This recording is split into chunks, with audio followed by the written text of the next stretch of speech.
as you were hearing some of these issues we were discussing in the studio, of course, we can also talk about, as I mentioned, a couple of airlines is looking for funding for jet fuel in this crisis that is going on. I want to ask you, Norman, how do you predict Donald Trump's reaction would be to this peace offer coming in from Iran? And not only so, it would be King Charles has made a landfall with Queen Camilla, and of course, 4-day state visit. There's going to be multiple issues being raised. I believe King Charles is set to address the Congress tomorrow regarding the UK and the US ties. Of course, it began with the creation, emancipation of the United States of America when British imperialism was kicked out. However, Magna Carta shall be stretched back, which means that time and again the two nations have found ways to come together. How do you see this, Norman?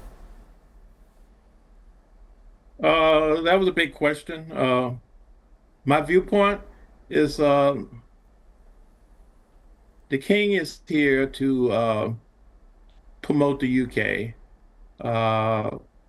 to hopefully solidify and mend wounded egos regarding both countries.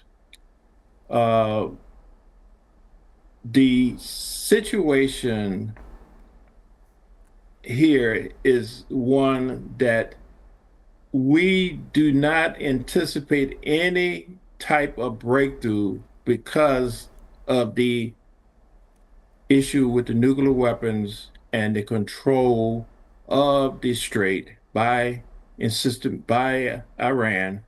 And Iran, another part, that they want the sanctions moved. They have to have the sanctions moved, and they have to have the blockade removed. Without the sanctions and the blockade, none of this makes any sense to them.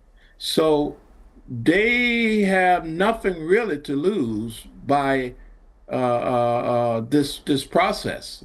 They know they have the world by its throat. They control exactly what goes in and out. And the Middle East has to have a solution or they will basically dry up. And the United States do not have an answer, as Israel, as you've seen in the past, what has happened with Palestine, Gaza, loose end, no finish, no conclusion, no development, nothing has happened. It's just another version of that is happening in southern Lebanon. And it appears that that could happen with a land invasion or aerial invasion or continued fighting with the US and Israel in Iran. So we see a lot of problems, a lot of destruction planned, but no solutions. And in the meantime, the world is suffering from these countries trying to gain the upper hand on each other. So in the end, no one wins. No one wins on this situation because right now, if we don't have a solution for this economic situation of commerce, it's done.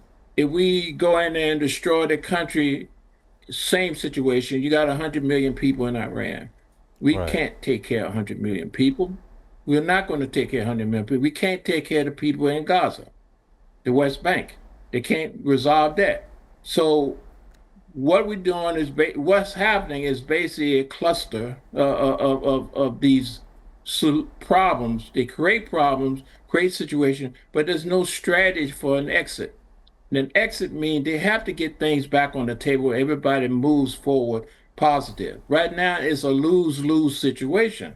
Got into a conflict that one party is not going to give. And in the meantime, the whole neighborhood, the world, is suffering from these